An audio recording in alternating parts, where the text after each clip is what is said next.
राम राम जी।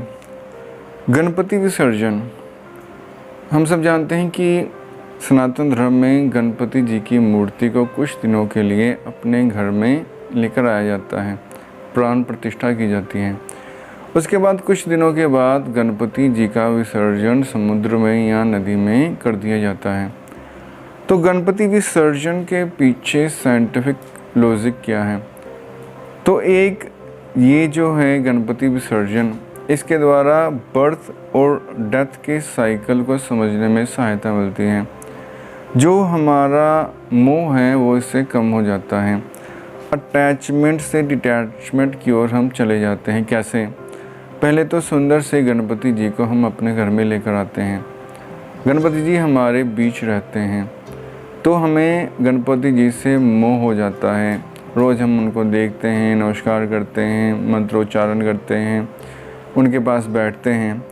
फिर कुछ दिन के बाद उसी सुंदर मूर्ति को हम जल में विसर्जित कर देते हैं। तो इससे जो है हमें ये पता चलता है कि पूरी दुनिया पेरिशेबल है, नष्ट होने वाली है। जिसका जन्म हुआ है उसकी मृत्यु भी अवश्य होगी।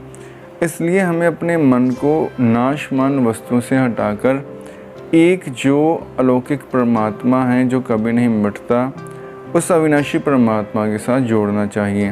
तभी हम सभी दुखों से मुक्ति पा सकते हैं। और दूसरी बात है कि जो मूर्ति है वो जीवात्मा का प्रतीक है और समुद्र है परमात्मा का प्रतीक है। समुद्र अथाह है, अनंत है। तो जो जीवात्मा है वो परमात्मा में विलीन होने के लिए ही जन्म लेती है। जो मूर्ति है बनाई जाती है वो समुद्र में विसर्जित करने के लिए ही बनाई जाती है। बस कुछ दिनों के लिए वो घर में आ जाती है, घर में मोह बना लेती हैं।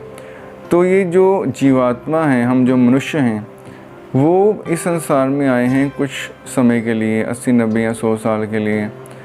उस समय के पश्चात वो संसार को छोड़कर चले जाएंगे।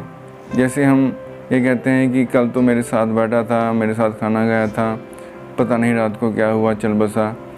कुछ नहीं पता कब चले जाना है। तो ये जो मूर्ति विसर्जन है, गणपति विसर्जन है, इससे हमें ये पता लगता है कि नाशवान जो जीवन है उसको हम अगर परमात्मा के साथ जोड़ेंगे तभी 84 लाख योनियों से मुक्त हो सकेंगे। पहले जो गणपति जी थे वो हल्दी, नीम और चिकनी मिट्टी से बनाए जाते थे। उसको जब पानी में विसर्जित किया जाता था तो जल भी शुद्ध हो जाता था। परंतु आजकल हम देखते हैं कि गणपति जी को आर्टिफिशियल वस्तुओं से बनाया जाता है, जिससे कि जल जो है वो स्वच्छ होने की बजाय दूषित हो जाता है। तो हमें इस बात का ध्यान रखना चाहिए कि गणपति जी की मूर्ति उन आयुर्वेदिक चीज़ों से ही बने जिससे कि जल शुद्ध होता है, जो कि जल में आसानी से डिज़ोल्व हो जाएं और जल को शुद्ध करें। तो ये कुछ रीज़न थे जो आध्यात्मिक, साइंटिफिक भी थे और इमोशनली भी हमें स्ट्रॉन्ग करने वाले थे गणपति विसर्जन में। धन्यवाद।